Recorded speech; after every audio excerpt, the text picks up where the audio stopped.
नमस्कार दोस्तों, आपके अपने YouTube चैनल पर ज्योग्राफी क्लास के अंदर आपका अभिनंदन है, स्वागत है दोस्तों।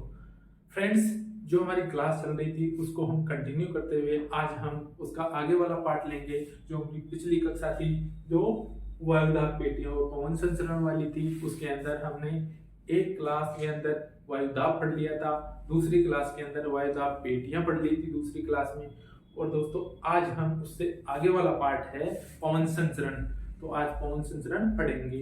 तो पिछली क्लास में हमने देखा था दोस्तों, हमारे ग्लोब के ऊपर 4 प्रकार की कुल 7 वायुदाब पेटियां बनती हैं।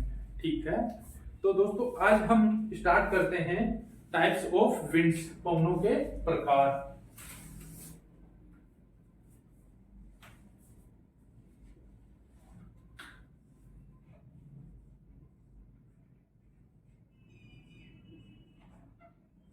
पवनों के प्रकार पढ़ेंगे दोस्तों।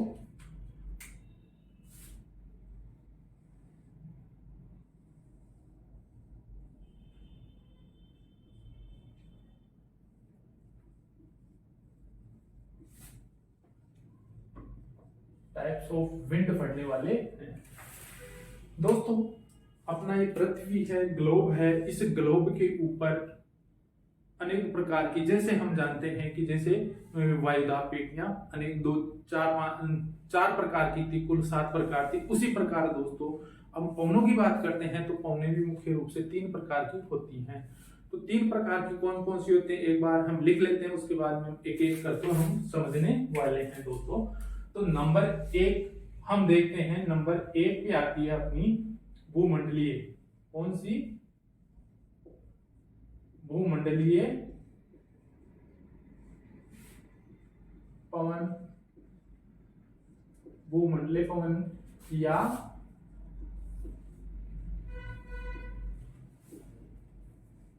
स्थायी पवन, जिसे हम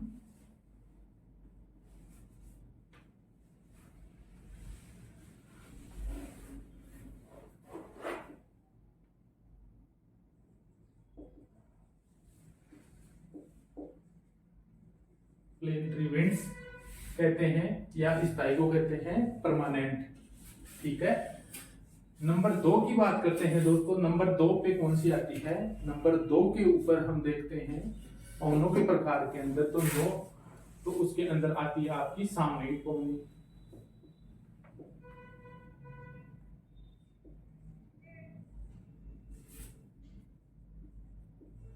सामयिक पवने या अस्थायी पवने।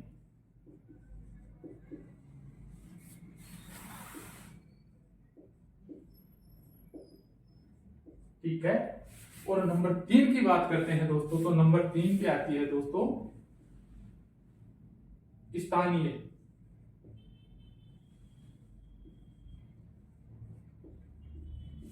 स्थानीय पवने, जिसे हम लोकल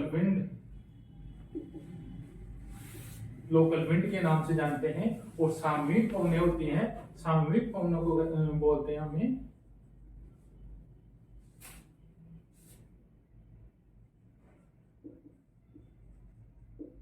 पेरियोडिक विंड्स और टेम्परेरी।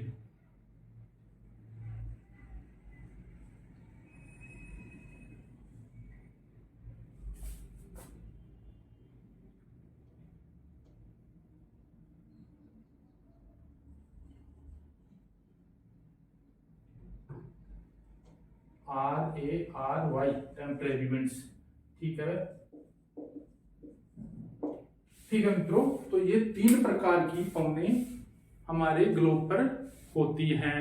तो हम एक एक को करके पढ़ने वाले हैं। नंबर 1 आज हम पढ़ने वाले हैं, उसको हम एक समझेंगे कि किस प्रकार चलती है।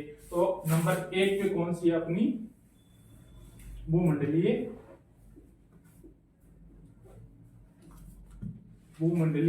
पवने। दोस्तों उसको अपन डेफिनेशन के रूप में देखते हैं। तो भूमंडलीय पवने क्या होती है, तो उसको हम समझते हैं। उससे पहले हम थोड़ा सा लिख लेते हैं कि पृथ्वी के ऊपर पृथ्वी पर वर्ष भर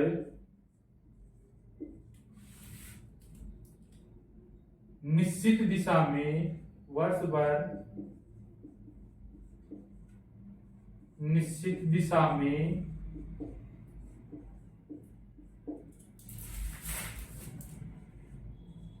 प्रवाहित होने वाली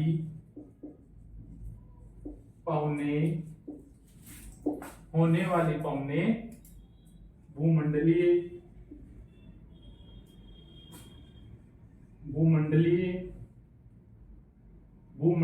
या इन्हें और किस नाम से जानते हैं दोस्तों?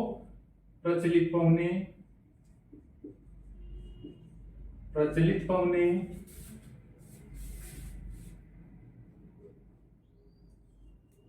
स्थायी पौने, ग्रही पौने एवं प्राथमिक पौनों के नाम से भी जानते हैं।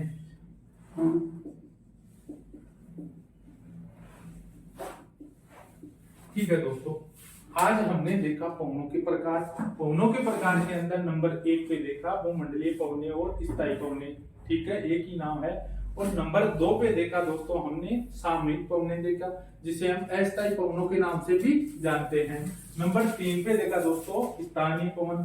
तो दोस्तों सबसे पहली की बात करते हैं, फर्स्ट वाली की बात करते हैं, तो नंबर 1 पे आती है भूमंडलीय पवन। दोस्तों भूमंडलीय पवन क्या होती है?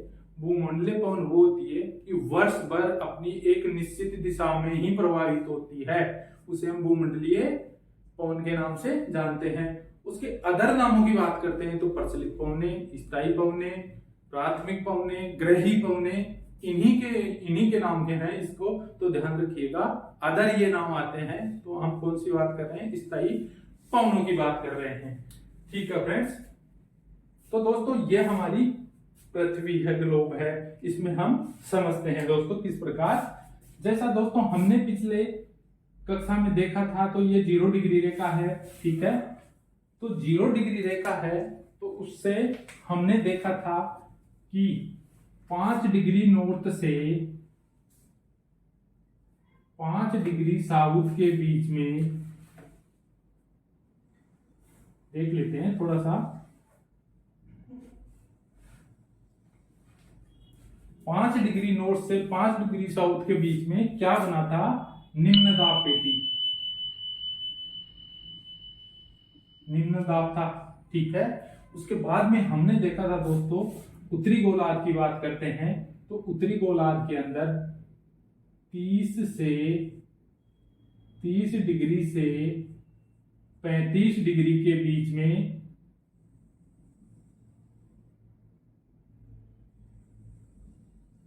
से 35 डिग्री के बीच में क्या देखा था हमने? उच्च वायुदाब पेटी देखी थी हमने, उच्च वायुदाब था, ठीक है फ्रेंड्स। उससे ऊपर की बात करते हैं हम उत्तरी गोलार्ध में, तो दोस्तों यहां से 60 डिग्री से 65 डिग्री के बीच के अंदर एक वायुदाब पेटी बनी थी, उसको हम किस नाम से जाने थे? उपध्रुवीय निम्न वायुदाब पेटी। तो यहां निम्न वायुदाब था। उससे ऊपर की बात की थी दोस्तों हमने, ये वाला क्षेत्र यहां की बात की थी, तो यहां 85 डिग्री से 90 डिग्री तक, और ये क्या था? नॉर्थ था दोस्तों, 90 डिग्री तक उच्च वायुदाब था,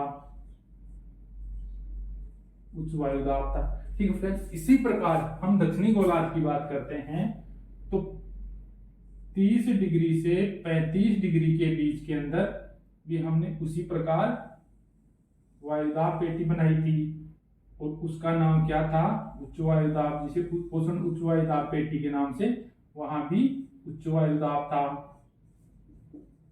उच्च वायुदाब। उसके बाद में 60 से 65 की बात करते हैं, तो वहां यहां पर भी दोस्तों इसी सिस्टम से हम समझेंगे तो हमारे को समझने में आसानी रहेगी फ्रेंड्स। यहां पर निम्न वायुदाब था, और नीचे उसी प्रकार 85 डिग्री से 90 डिग्री की बात करते हैं तो यहां उच्च वायुदाब था। दोस्तों ये कौन सा अपना साउथ है। जैसे हमने देखा कि ये ऊपर क्या होता है दोस्तों, उत्तर होता है। ये दिशा कौन सी होती है दोस्तों, ये पूर्व है, ध्यान रखेंगे। इधर की बात करते हैं तो इधर ये पश्चिम है, और नीचे की बात करते हैं तो ये अपना दक्षिण हो जाएगा। ठीक है, आ रहा है समझ में सही से। तो हम ध्यान देंगे थोड़ा सा कि कॉन्सेप्ट है, तो कॉन्सेप्ट को अपने को समझना जरूरी है, थोड़ा सा ध्यान लगा के एकाग्रचित होकर अपने को समझना है फ्रेंड्स। तो दोस्तों हमने देखा इस ग्लोब के ऊपर 3 प्रकार की पवनें चलती हैं। तो 3 प्रकार की पवनें कौन सी थी, 3 प्रकार की पवनें थी अपनी भूमंडलीय थी, जिसे हम स्थायी कहते हैं, एक अस्थायी थी जिसे सामयिक कहते हैं, और एक थी लोकल विंड्स। तो आज हम पढ़ रहे हैं स्थायी पवनें। तो स्थायी पवनें भी 3 प्रकार की होती है फ्रेंड्स। कितनी, मुख्य रूप से 3 प्रकार की होती है। कई किताबें उसको 4 भी लिखती है, पर अपने को मुख्य रूप से 3 ही है। तो हम देख लेते हैं, भूमंडलीय पवनों की बात कर रहे हैं तो ये 3 होती है। नंबर 1 पे कौन सी होती है दोस्तों, नंबर 1 की बात करते हैं तो नंबर 1 पे होती है ये व्यापारिक पवनें,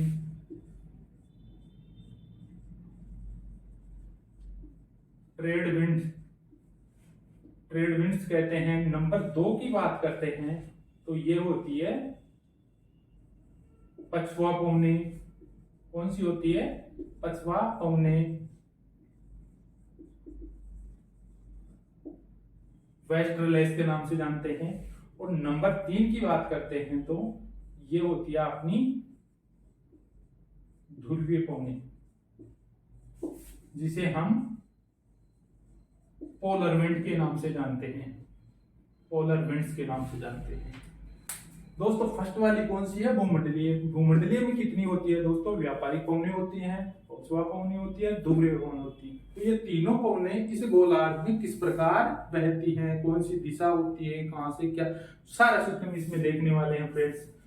तो हम देख रहे हैं दोस्तों, यहाँ पर हमने पहले पढ़ा था कि यहाँ पर तापमान की अधिकता थी, और अपकेंद्रीय बल की अधिकता के कारण यहाँ की पवनें ऊपर चली जाती है, उठ जाती है, तो ये निम्न वायुदाब बन गई। तो दोस्तों ये निम्न वायुदाब बन रही है, तो इस निम्न वायुदाब बन रही है तो निम्न वायुदाब की अपने को पता है कि सदैव वायुदाब कैसे, पवनें किस प्रकार चलती है, उच्च दाब से निम्न दाब की तरफ। तो फ्रेंड्स ये निम्न दाब हो रहा है, तो इस निम्न दाब के अंदर वायु तो आएगी ना, पवन इसकी तरफ। तो दोस्तों यहाँ पर पवनों का किस प्रकार होता है, इस प्रकार चलती है फ्रेंड्स, ध्यान रखेंगे। ये दिशा निश्चित है, हमने लिखा वर्ष भर निश्चित दिशा में प्रभावित होती है। तो दोस्तों ये निश्चित होती है दिशा, इस प्रकार इसकी दिशा निश्चित होती है। क्यों जा रही है, क्योंकि फ्रेंड्स यहाँ निम्न दाब बना हुआ है, तो निम्न दाब की तरफ उच्च दाब होगा। जो उच्च दाब है यहाँ पर, तो उच्च दाब से निम्न दाब की तरफ हवा जाएगी, पवनें जाएगी। तो यहाँ पर इनकी दिशा इस प्रकार होती है, और हम नाम से जानेंगे तो ये हो जाएंगे अपनी व्यापारिक पवनें।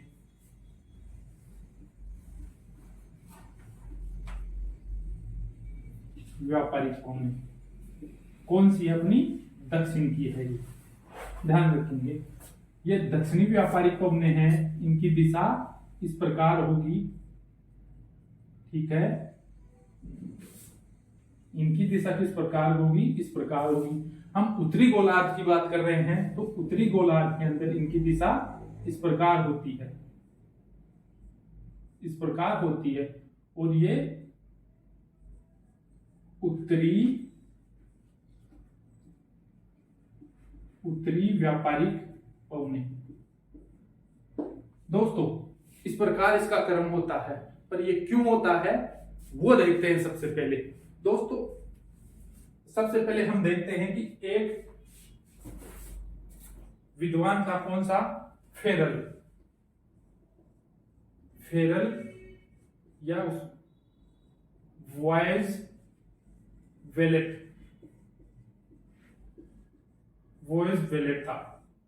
तो दोस्तों फेरल ने वॉइस वेलेट ने क्या कहा था, उसने ये कहा था फ्रेंड्स, ये अपनी पृथ्वी है, ये गोल अपना 0 डिग्री रेखा है, तो 0 डिग्री रेखा के ऊपर एक नियम लागू होता है, किन पे, पवनों के ऊपर। तो उन्होंने क्या बताया, फेरल ने ये बताया फ्रेंड्स, अगर इस पृथ्वी के ऊपर 0 डिग्री रेखा के ऊपर अगर पवनों की तरफ अगर इंसान मनुष्य मुंह करके खड़ा रहता है तो उत्तरी गोलार्ध में चलने वाली पवनें बाईं तरफ मुड़ेगी और दक्षिणी गोलार्ध की बात करें तो दक्षिणी गोलार्ध में दाईं तरफ मुड़ जाएगी।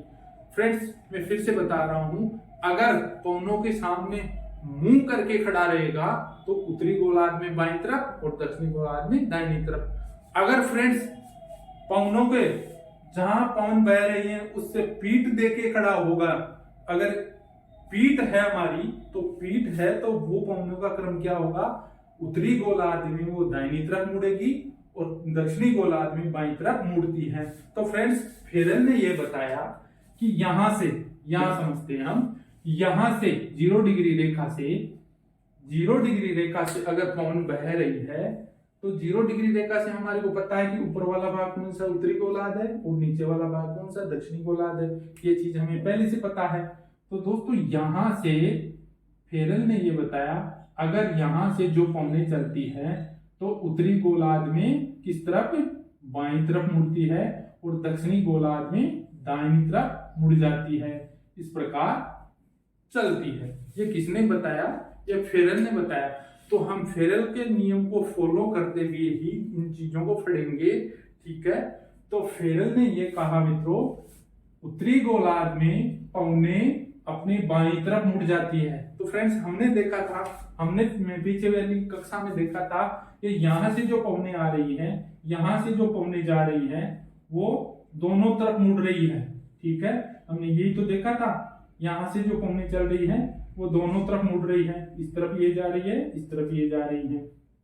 तो पवनों की दिशा निश्चित हो गई हमारी कि यहाँ से तो जो पवनें जा रही थी ऊपर उठ रही थी, ऊपर उठने के बाद में ये ऊपरी वायु परिसंचरण बन रहा था, तो यहाँ की पवनें उत्तरी गोलार्ध में इस प्रकार मुड़ रही थी और दक्षिणी गोलार्ध में अपने बाईं तरफ मुड़ रही थी। ये चीज हमने देखा था।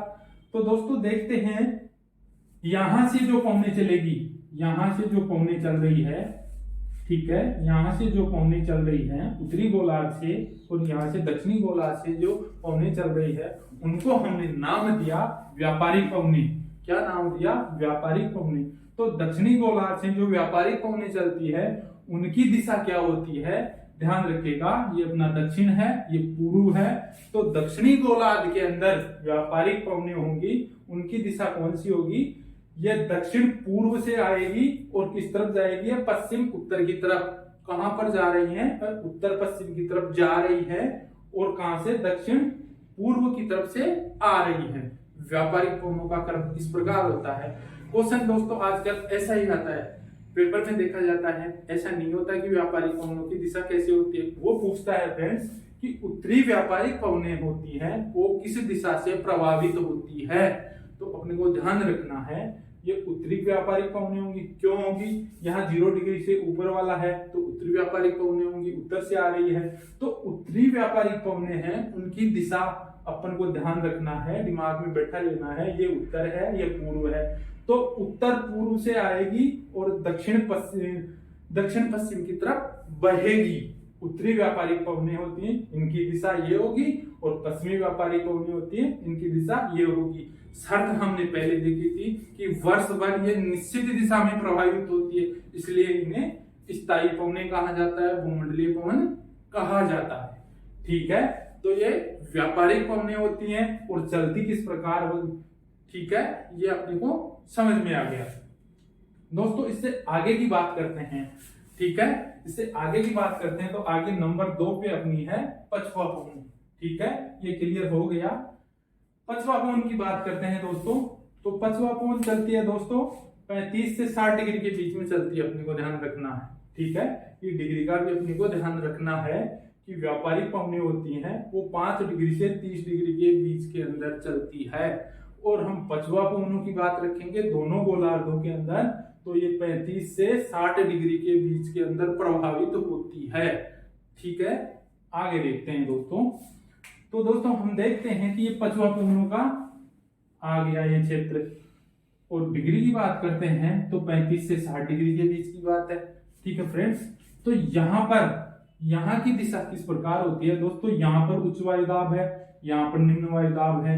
तो ये उच्च वायुदाब है, हमने देखा था दोस्तों, पढ़ा था, उच्च वायुदाब से निम्न वायुदाब की तरफ पवनें चलती हैं। तो हमारे को दिखाई दे रहा है उच्च वायुदाब दिखाई दे रहा है, तो उच्च वायुदाब से निम्न वायुदाब की तरफ चलेगी इस वाले क्षेत्र के अंदर हम पवनें। ठीक है, तो इस वाले क्षेत्र में उच्च वायुदाब है, तो उच्च वायुदाब से निम्न वायुदाब की तरफ पवनें प्रभावित होंगी।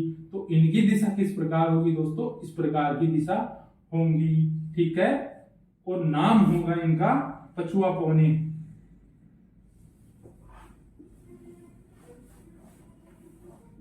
पछुआ पवनें, और दिशा की बात करेंगे तो दिशा ये होगी। ठीक है, आ रहा समझ में। यहां पर पछुआ पवन चलती है, डिग्री की बात करते हैं तो 35 डिग्री से 60 डिग्री के बीच के अंदर पछुआ पवन चलती है। तो पछुआ पवनें किस प्रकार से चलती है, दक्षिण पश्चिम से उत्तर पूर्व की तरफ पछुआ पवनें उत्तरी गोलार्ध में चलती है। फ्रेंड्स हम बात कर रहे हैं मित्रों उत्तरी गोलार्ध की, तो उत्तरी गोलार्ध में पछुआ पवन किस प्रकार चलती है, दक्षिण पश्चिम से उत्तर पूर्व की तरफ पछुआ पवनें चलती हैं। डिग्री की बात करते हैं तो ये 35 से 60 डिग्री के बीच के अंदर चलती है। ये दिशा निश्चित होती है फ्रेंड्स, निश्चित होती है, ध्यान रखिएगा दोस्तों। हम दक्षिणी गोलार्ध की बात करें तो दक्षिणी गोलार्ध के अंदर 35 डिग्री से 60 डिग्री के बीच वाला क्षेत्र अपने पास ये रहा। तो यहां से उच्च वायुदाब ये रहा, यहाँ निम्न वायुदाब रहा, तो उच्च वायुदाब से निम्न वायुदाब की तरफ पवनें चलेंगी। तो इनकी दिशा फ्रेंड्स इस प्रकार से होगी, यहां से इस प्रकार से ये दिशा होगी, इस प्रकार से ये पवनें चलेंगी, और नाम होगा पछुआ पवनें होंगी। फर्क ये होगा, ये दक्षिणी गोलार्ध की होगी और वो हमने पहले पढ़ी थी वो उत्तरी गोलार्ध की होगी। तो इनकी दिशा इस प्रकार होगी। तो दोस्तों हम दक्षिणी गोलार्ध की पछुआ पवनों की बात करते हैं तो दक्षिणी गोलार्ध की पछुआ पवनें, ध्यान रखिएगा डायरेक्शन का, दिशा का सीधी सीधी लिख रखी हमने, एक दिमाग में बैठा लीजिएगा कि पश्चिम और दक्षिण से, इसको दक्षिण पश्चिम की तरफ से बहते हुए ये किस प्रकार ये पूर्व दक्षिण की तरफ बह रही है, ध्यान रखेंगे हम। ठीक है, आगे बात करते हैं दोस्तों। दो चीज क्लियर हो चुकी है अपना, पछुआ पवनें और व्यापारिक पवनें। पछुआ पवनें आपके सामने हैं, दोनों गोलार्धों में है। डिग्री की बात करते हैं तो 35 से 60 डिग्री के बीच के अंदर है, ऊपर वाली भी उसी प्रकार है, नीचे वाली भी उसी प्रकार है। नंबर 3 कौन सी रही हमारी, नंबर 3 की बात करते हैं तो ये ध्रुवीय पवन। फ्रेंड्स ध्रुवीय पवन हम ग्लोब के ऊपर देखते हैं, ध्रुवीय पवन कहां पर चल रही है दोस्तों, ध्रुवीय पवन यहां से 65 से 85 डिग्री के बीच के अंदर चलेगी दोनों गोलार्धों में। तो दोस्तों फिर वही कॉन्सेप्ट आएगा, उसी के अकॉर्डिंग अपने को चलना है। ठीक है, तो यहाँ पर क्या है, निम्न वायुदाब है, यहाँ उच्च वायुदाब है, तो यहाँ से तो क्लियर हो गया निम्न वायुदाब की तरफ आएगी। ठीक है, ये तो क्लियर हो गया कि यहाँ से यहाँ आएगी, पर इसकी दिशा किस प्रकार निश्चित होगी दोस्तों, इसकी ध्रुवीय पवनें होंगी, उनकी दिशा इस प्रकार होगी। ठीक है, और पवनें कौन सी होंगी, ध्रुवीय पवनें, पोलर विंड्स।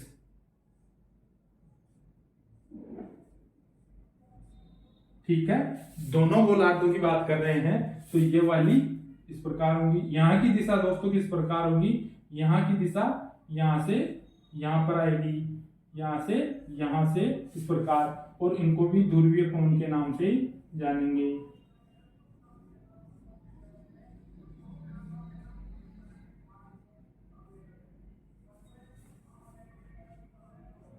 ठीक है फ्रेंड्स, ये उच्च वायुदाब, ये निम्न वायुदाब, उच्च दाब से निम्न वायुदाब की तरफ चलेगी। और पवनों का नाम क्या होगा? ध्रुवीय पवन होगा। डिग्री की बात करते हैं तो दक्षिणी गोलार्ध में भी 65 से 85 डिग्री के बीच के अंदर चलेगी फ्रेंड्स। और दक्षिणी ध्रुवीय पवनी होंगी, वो कौन सी दिशा से आ रही है? पूर्व दक्षिण से, यानी दक्षिण पूर्व से आएगी। और ये किस प्रकार जाएगी? ये उत्तर और पश्चिम की तरफ जा रही है। सीधा सीधा कॉन्सेप्ट है, अपने को ध्यान रखना है कौन सी दिशा में कौन सी पवन जा रही है। तो वो दिशा का तो अपने आप पता लग जाता है कि कौन सी दिशा से किस प्रकार जा रही है। तो दोस्तों जो ये पवनें होती है, हमारी 3 पवनें थी, कौन सी थी? व्यापारिक पवनें थी, पछुआ पवनें थी, ध्रुवीय पवनें थी। वो चीज हमने एक एक करके देख लिया, समझ लिया।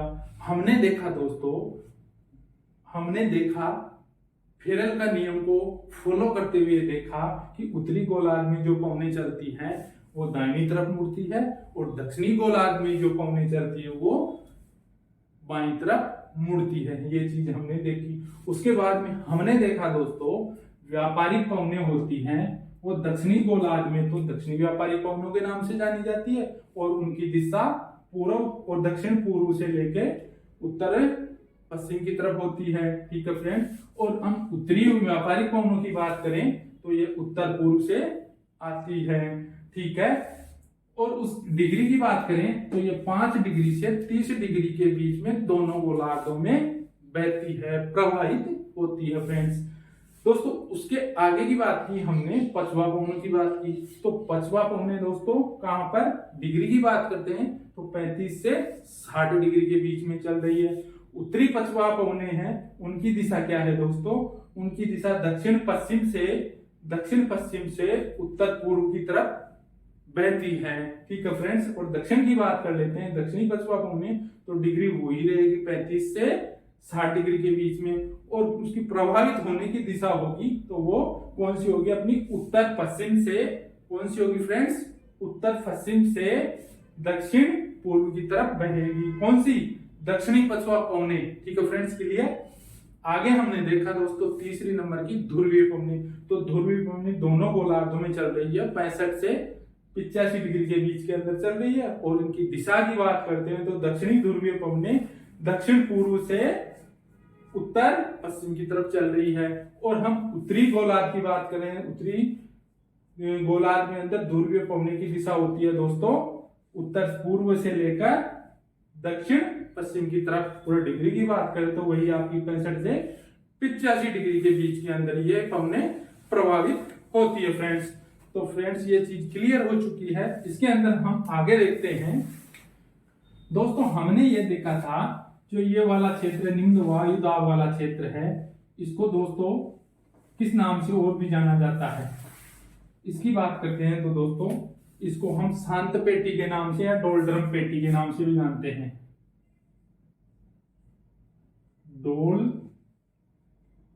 डोलड्रम पेटी या शांत पेटी के नाम से भी जानते हैं। किसको? भूमध्य रेखीय निम्न वायुदाब पेटी को डोलड्रम पेटी या शांत पेटी के नाम से भी जानते हैं। क्यों जानते हैं दोस्तों? यहाँ निम्न वायुदाब का क्षेत्र बन जाता है और वायु बहुत कम मात्रा में यहाँ प्रभावित होती है और एक शांत क्षेत्र होता है, इसलिए इस क्षेत्र को हम डोलड्रम पेटी के नाम से भी जानते हैं। दोस्तों हमने देखा था कि 30 से 35 डिग्री के बीच के अंदर क्या होता है? उच्च वायुदाब क्षेत्र होता है। इसको दोस्तों अश्व अक्षांश के नाम से भी जाना जाता है। अश्व अक्षांश, इसको अश्व अक्षांश के नाम से भी जाना जाता है। क्यों जाना जाता है दोस्तों? इसको यूं जाना जाता है, अश्व का मतलब घोड़ा, हॉर्स लैटिट्यूड के नाम से जाना जाता है। दोस्तों यहाँ पर दोस्तों लॉजिक यह है इसको अश्व अक्षांश के नाम से जानने का कि दोस्तों यूरोप था, तो यूरोप पश्चिमी जो द्वीप समूह थे वहां पर प्राचीन काल में दोस्तों क्या होता था? व्यापार होता था। तो वो घोड़ों का व्यापार करता था। किसका करता था? घोड़ों का व्यापार। तो फ्रेंड्स घोड़ों का व्यापार करता था तो वो जलयानों में उन घोड़ों को लाद कर ले जाते थे पश्चिमी द्वीप समूह के अंदर। तो फ्रेंड्स ये वाला उच्च वायुदाब वाला क्षेत्र है, तो कई बार ऐसी सिचुएशन क्रिएट हो जाती थी कि वायु चल नहीं पाती थी और जहाज रुक जाते थे। आगे बढ़ नहीं पाते थे, तो इस कारण वो क्या करते थे, अंग्रेज लोग उन घोड़ों को समुद्र में फेंक देते थे और उस जलयान का वजन कम कर लेते थे, भार कम कर लेते थे। इस कारण इस क्षेत्र के अंदर 30 से 35 डिग्री वाले क्षेत्र को अश्व अक्षांश के नाम से भी जाना जाता है। ठीक है, ध्यान रखेंगे दोस्तों। उसके बाद हमने देखा था दोस्तों, यहाँ से वायु का जो परिसंचरण बन रहा है, परिसंचरण बन रहा था, तो ये व्यापारिक पवने यहाँ से इधर से व्यापारिक जा रही है, इधर से भी व्यापारिक पवने जा रही है, हमने देखा। तो दोस्तों जो ये व्यापारिक पवने होती हैं, ये आगे जाती है, आगे जाने के बाद में यहाँ निम्न वायुदाब के क्षेत्र में चली जाती है और यहाँ से वायुदाब ऊपर उठ जाता है, हमने देखा था तापमान और केंद्रीय बल की अधिकता से। तो दोस्तों ये वाला जो व्यापारिक पवने होती है, ये ऊपर उठ जाती है, यानी ऊपरी पवन संचरण बना लेती है, वायु संचरण बना लेती है, जिससे हम ये इस प्रकार देखा था। तो दोस्तों ये चक्र के रूप में काम करता है। पहले वायु यहाँ पर निम्न वायु उच्च वायुदाब से निम्न वायुदाब की तरफ आ रही है, वो पवने कौन सी हैं, व्यापारिक पवने हैं। तो व्यापारिक पवने दोस्तों कहाँ पर, निम्न वायुदाब की तरफ आ रही है गैप को पूरा करने के लिए। उसके बाद में यहाँ से पवने वापस ऊपर जा रही है, गर्म होके हल्की होके। तो दोस्तों ये क्रम हो रहा है, चक्र हो रहा है दोस्तों, ये चक्कर हो रहा है। तो इस चक्कर को कोशिका के नाम से जाना जाता है दोस्तों। ये वाला चक्कर हो रहा है, ये वाला चक्कर, इसको हम कोशिका के नाम से जानते हैं, ये कोशिका के नाम से जाना जाता है, ये चक्कर होता है दोस्तों। यहाँ पर भी हमने देखा था, ये उच्च वायुदाब है, तो यहाँ उच्च वायुदाब से यहाँ पर यहाँ आ रहा था, यहाँ से उच्च वायुदाब वाला, और यहाँ से इस प्रकार ये जा रहा था। ठीक है, इस प्रकार ये इधर से भी आया था, वो चल रहा था, और दोनों तरफ हमने देखा था दोस्तों। तो ये वाला क्षेत्र है, इस क्षेत्र को हम कोशिका के नाम से जानते हैं, और ये वाली जो व्यापारिक पवने होती हैं, व्यापारिक पवने, ये इस चक्कर को हेडली कोशिका के नाम से जानते हैं। क्या नाम है, हेडली कोशिका। इस चक्कर को अंदर हेडली कोशिका। पवने कौन सी हैं, व्यापारिक पवने एक चक्रीय रूप के अंदर ये पवन संचरण करती है, उसे हम हेडली कोशिका के नाम से जानते हैं दोस्तों। ठीक है दोस्तों ये इस प्रकार जो ये पचवा पवने हैं, तो ये पचवा पवने जो अपना एक चक्र बना रही है, ठीक है, पचवा पवने चक्कर बना रही है, अपने को ध्यान है। ठीक है, तो ये पचवा पवने जो चक्कर बनाती है, इसे हम फेरल कोशिका के नाम से जानते हैं।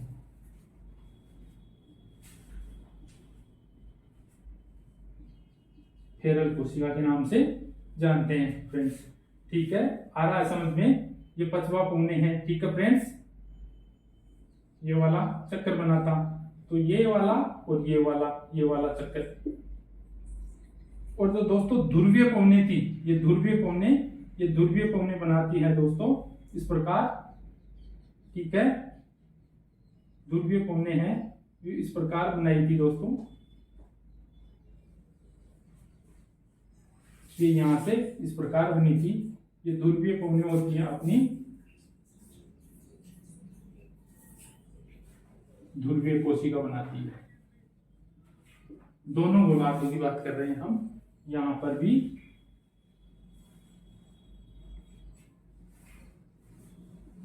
ध्रुवीय कोशिका। ठीक है दोस्तों, तो हमने देखा व्यापारिक पवने होती हैं, वो एक चक्कर के रूप में एक चक्र बनाती है, जिसे हम कोशिका कहते हैं। तो हम व्यापारिक पवने कौन सी, हेडली कोशिका बनाती हैं। जो पचवा पवने हैं, तो पचवा पवने कौन सी, फेरल कोशिका बना रही हैं। ठीक है, दोनों गोलार्धों की बात कर रहे हैं, ये फेरल कोशिका यहां भी बन रही है, ये पचवा पवनों की बात हो रही है फ्रेंड्स। ठीक है, ये पचवा पवनों की बात हो रही है, तो ये वाली है अपनी फेरल कोशिका। पचवा पवने फेरल कोशिका, हेडली कोशिका व्यापारिक बनाती हैं, और जो ध्रुवीय पवने होती है वो ध्रुवीय कोशिका बनाती हैं फ्रेंड्स। तो इस चीज का हम ध्यान रखेंगे, ये चीज थी। अगर हम इनको रिटर्न में लिखना चाहें तो हम आगे देखते हैं। बोरिस वेलिड ने क्या कहा, ग्लोब पर पौने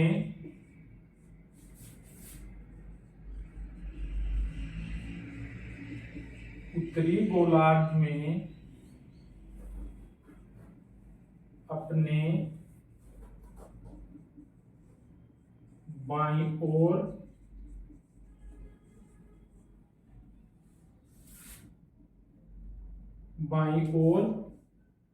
और दक्षिणी गोलार्ध में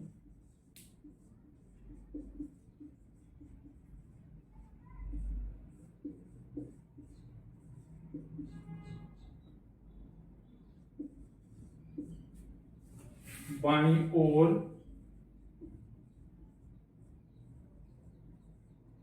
मुड़ जाती है। ठीक है फ्रेंड्स, हमने तीनों देख लिया। तीनों के बाद में वॉइस वेलेट देख लिया। उसके बाद में हमने देखा दोस्तों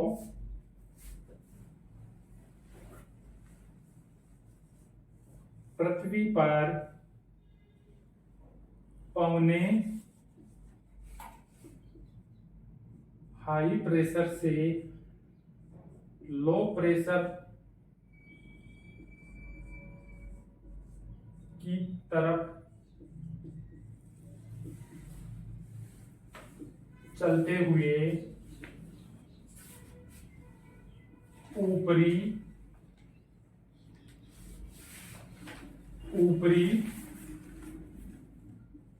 वायु संचरण बनाती है, जिन्हें कोशिका कहा जाता है। कोशिका कहा जाता है। व्यापारिक पौने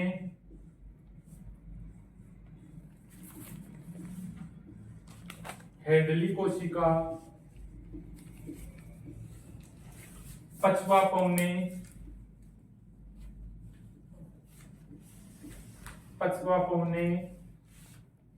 फेरल कोशिका,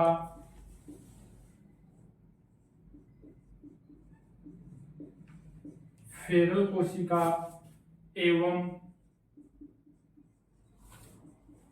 ध्रुवीय पौने ध्रुवीय कोशिका बनाती है।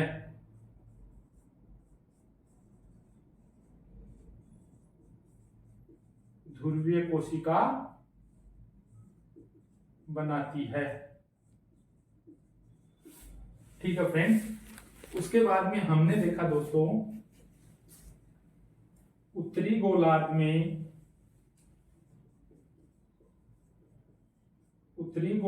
में 30 डिग्री से 35 डिग्री अक्षांश को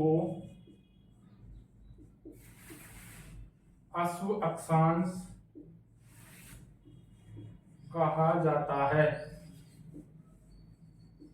उसके बाद में देखा दोस्तों हमने देखा भूमध्य रेखीय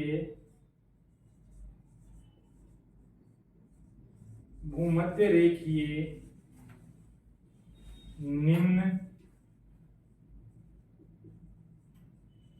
वायुदाब पेटी को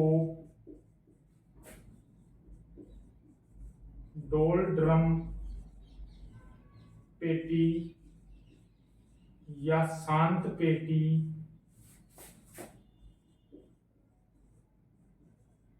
के नाम से जाना जाता है। ठीक है फ्रेंड्स, दोस्तों उससे आगे की बात करते हैं। दोस्तों आगे की बात करते हैं। तो आगे दोस्तों हमने देखा जो पछवा पौने होती है तो पछवा पौने दोस्तों यहाँ उत्तरी गोलार्ध की बात करें तो उत्तरी गोलार्ध में ये पछवा पौने चलती है। कहां पर चलती है? 35 से 60 डिग्री के बीच में चल रही है। तो 35 से 60 डिग्री के 35 से 60 डिग्री में चलते हुए इनकी दिशा कौन सी है दोस्तों? पश्चिम से या दक्षिण पश्चिम से चल रही है, उत्तर पूर्व की तरफ चल रही है। दोस्तों यहाँ पर ये पछुआ पवने होती है, धरातली धरातल है। यहाँ पर क्या है दोस्तों? धरातल ही धरातल है। तो धरातल पर ये पछुआ पवने मंद गति से चल पाती है, अधिक गति नहीं होती। पर दोस्तों होता क्या है, दक्षिणी गोलार्ध की बात करते हैं तो दक्षिणी गोलार्ध के अंदर महासागर अधिक हैं, महासागर अधिक हैं, इस कारण दोस्तों यहाँ पर जल अधिक है। क्या है दोस्तों? जल अधिक है। जल अधिक होने के कारण दोस्तों होता क्या है, ये विनाशकारी रूप धारण कर लेती हैं, बहुत तीव्र गति से चलती है और विनाशकारी प्रभाव से ये चलती हैं। तो दोस्तों दक्षिणी गोलार्ध की बात करते हैं तो दक्षिणी गोलार्ध के अंदर पवने कौन सी अपनी? पछुआ पवने हैं। तो पछुआ पवने होती हैं, उनको अलग नाम से जाना जाता है। क्यों?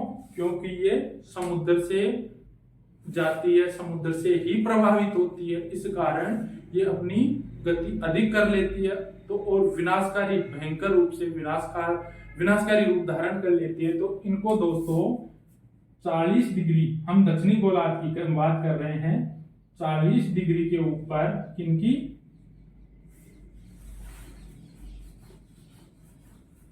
गरजती चालीसा,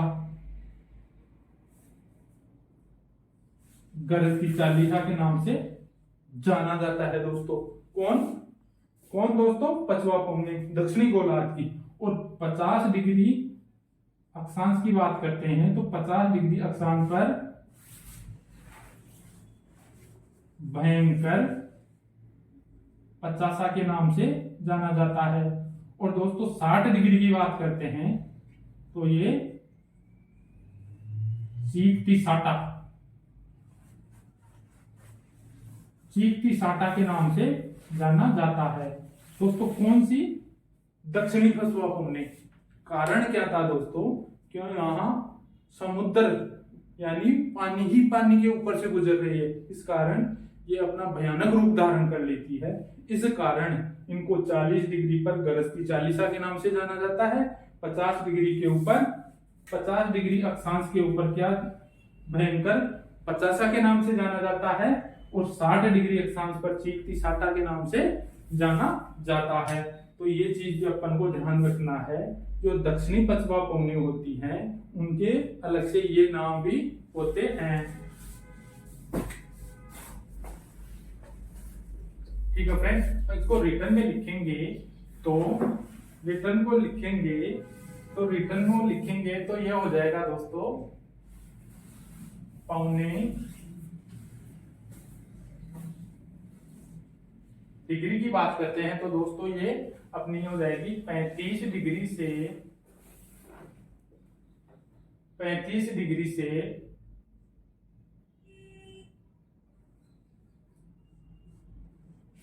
35 डिग्री से 60 डिग्री के बीच के अंदर 35 डिग्री से 60 डिग्री पछुआ पौने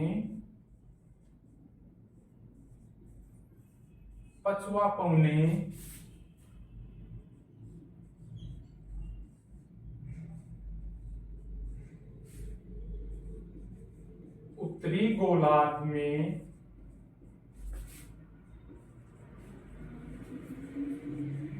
धरातल की अधिकता से धरल की अधिकता के कारण मंद होती है, लेकिन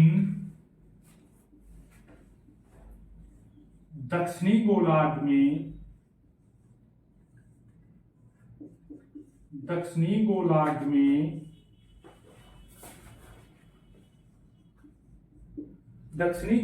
में समुद्र से गुजरने के कारण यह अत्यधिक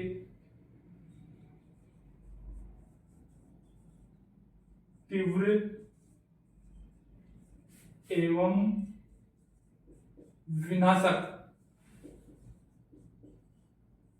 विनाशक रूप धारण कर लेती है, जिन्हें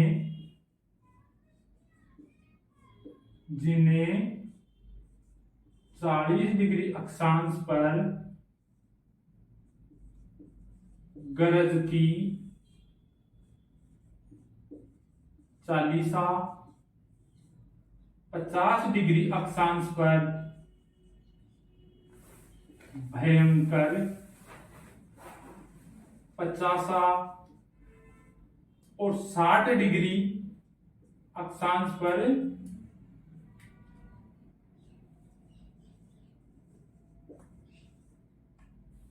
सीख की साटा के नाम से जाना जाता है। ठीक है फ्रेंड्स, तो ध्यान रखेंगे। आ गया समझ में। हमने देखा कि हमने पवनों के प्रकार पढ़े, टाइप्स ऑफ विंड पढ़े। उसके अंदर सबसे पहले भूमंडलीय पवने देखा। वो क्या देखा दोस्तों, उनकी दिशा निश्चित रहती है वर्ष भर, वो स्थायी पवने होती है, और उनके नाम प्रचलित पवने होती है, ग्रहित पवने होती है, स्थायी पवने होती है दोस्तों। उसके अंदर देखा भूमंडलीय पवने होती है, वो मुख्य रूप से 3 प्रकार की होती है, जो हमने देखी। व्यापारिक पवने देखी, नंबर 2 पे पछुआ पवने देखी, नंबर 3 पे ध्रुवीय पवने देखी। उसके बाद में हमने देखा दोस्तों फेरल का नियम, ये पवने फॉलो करती है। फेरल ने क्या कहा दोस्तों, ग्लोब पर पवने उत्तरी गोलार्ध में अपने बाईं ओर और दक्षिणी गोलार्ध में अपने दाईं ओर मुड़ती है। कहा दोस्तों, अपने दाईं ओर मुड़ जाती है। ये फेरल का नियम है दोस्तों। इस ग्लोब के ऊपर उत्तरी गोलार्ध में कहां घूम जाती है दोस्तों, उत्तरी गोलार्ध की बात करते हैं तो उत्तरी गोलार्ध में इसके लॉजिक अलग अलग होते हैं दोस्तों। फ्रेंड्स, अगर हम हवा के सामने, पवन के सामने अगर मुंह करके खड़ा है, तो जैसे हम यूं खड़े होते हैं, तो उत्तरी गोलार्ध की बात करते हैं तो उत्तरी गोलार्ध में फ्रेंड्स दाईं ओर हो जाएगी और दक्षिणी गोलार्ध की बाईं ओर हो जाएगी। तो उसको हम लिखने में किस प्रकार भी लिख सकते हैं, उसको हमारे को पता होना चाहिए कि हमने लिखा दोस्तों ग्लोब पर पवने उत्तरी गोलार्ध में अपने दाईं ओर होती है। फ्रेंड्स, कहां पर हमने उल्टा लिख लिया, दाईं ओर। दक्षिणी गोलार्ध की बात करते हैं तो दक्षिणी गोलार्ध में ये बाईं ओर मुड़ जाती है। फ्रेंड्स, ये लॉजिक होता है। अब क्वेश्चन ये भी हो सकता है, अगर उसके सामने पीठ है तो ये सिस्टम रहेगा। अगर हम पवनों के सामने मुंह करके खड़े हैं, एग्जामिनर अभी पीछे एक क्वेश्चन आया था दोस्तों, तो उसके अंदर ये लिखा हुआ था कि उसको जो पवने होती है, व्यापारिक पवने होती है, तो उसके सामने मुंह करके खड़ा है कोई व्यक्ति, तो व्यापारिक पवने होती है या उत्तरी गोलार्ध की जो भी पवने होती है, उसकी दिशा कौन सी होगी, तो मुंह करके खड़े होंगे तो बाईं तरफ जाएगी, और फीट करके खड़े होंगे तो दाहिनी तरफ होगी। तो ये चीज को अपने को ध्यान में रखना है। नॉर्मल तरीके से जो हवा चलती है, नॉर्मल ये सिस्टम, ये परिसंचरण बन रहा है, तो उत्तरी गोलार्ध में राइट हैंड और दक्षिणी गोलार्ध में लेफ्ट हैंड मुड़ती है। ये चीज है दोस्तों। आगे हमने देखा दोस्तों पृथ्वी पर पवने हाई प्रेशर से लो प्रेशर की तरफ चलते हुए एक ऊपरी वायु परिसंचरण बनाती है, जिसे किस नाम से जाना जाता है, कोशिका के नाम से। व्यापारिक पवने होती हैं वो हेडली कोशिका बनाती हैं, पछवा पवने होती हैं वो फेरल कोशिका बनाती हैं, और जो दोनों गोलार्ध में ध्रुवीय पवने होती हैं वो ध्रुवीय कोशिका बनाती है। और जो दक्षिणी गोलार्ध में पछवा पवने चलती हैं वो जल से ही गुजरने के कारण भयंकर रूप धारण करने की वजह से इनको 40 डिग्री पर क्या कहा जाता है, गरजती चालीसा, 50 डिग्री पर भयंकर 50 और 60 डिग्री पर चीखती साटा के नाम से जाना जाता है। तो दोस्तों आज के लिए इतना ही, धन्यवाद।